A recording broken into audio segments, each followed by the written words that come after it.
तुहिरी माझा मितवा या मालिकेच्या आजच्या म्हणजे 17 जूनच्या भागाची सुरुवात ईश्वरीपासून होते, ज्यामध्ये ती पुन्हा मिठाईची ऑर्डर तयार करायची असं ठरवते आणि तितक्यात आकाश येतो आणि ऑर्डर पूर्ण झाली का हे विचारतो। हे ऐकताच ईश्वरी खूप टेन्शन मध्ये येते आणि आकाशला सर्व ऑर्डरवर कोणीतरी पेट्रोल ओतलं आहे असं सांगते आणि हे ऐकताच आकाश ईश्वरीची मदत करायचं ठरवतो आणि ईश्वरीला ऑर्डर पूर्ण करण्यासाठी मिठाईला लागणारा कच्चा माल आणून देतो। तर एकीकडे अर्णव आणि अंजली ईश्वरीवरून चर्चा करतात। तितक्यात राकेश येतो आणि त्याला पैशाची गरज आहे असं अर्णवला सांगतो, पण तो पैशाचा बंदोबस्त तो दुसऱ्याकडून करेल असं देखील म्हणतो, म्हणून अर्णव त्याला मदत करण्याचा विचार सोडून देतो। तर दुसरीकडे ईश्वरी मिठाईची ऑर्डर पूर्ण करण्यासाठी जोमाने तयारी करत असते आणि आकाश तिची मदत करण्यासाठी अजून 2 मुलींना घेऊन येतो। मग ते सर्वजण कामाला लागतात आणि ऑर्डर पूर्ण करतात। त्यानंतर अर्णव आकाशला मिठाईची ऑर्डर वेळेवर आली पाहिजे असं म्हणतो आणि हे सगळं लावण्य ऐकत असते।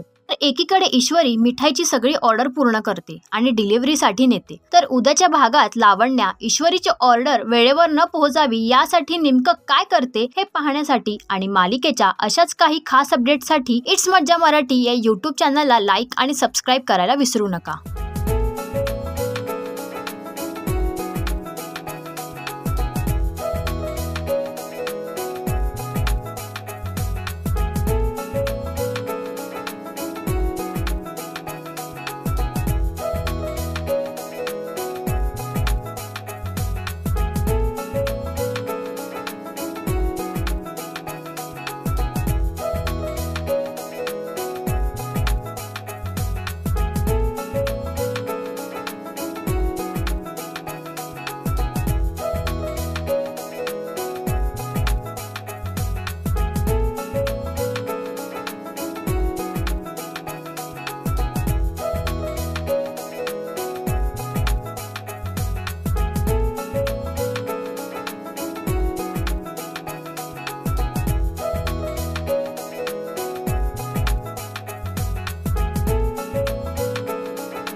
मराठी मनोरंजन सृष्टीमधील मालिका, चित्रपट, नाटक तसेच कलाकारांबद्दलच्या नवीन अपडेट्स जाणून घेण्यासाठी नक्की सबस्क्राईब करा इट्स मज्जा मराठी या आपल्या नवीन YouTube चॅनलला।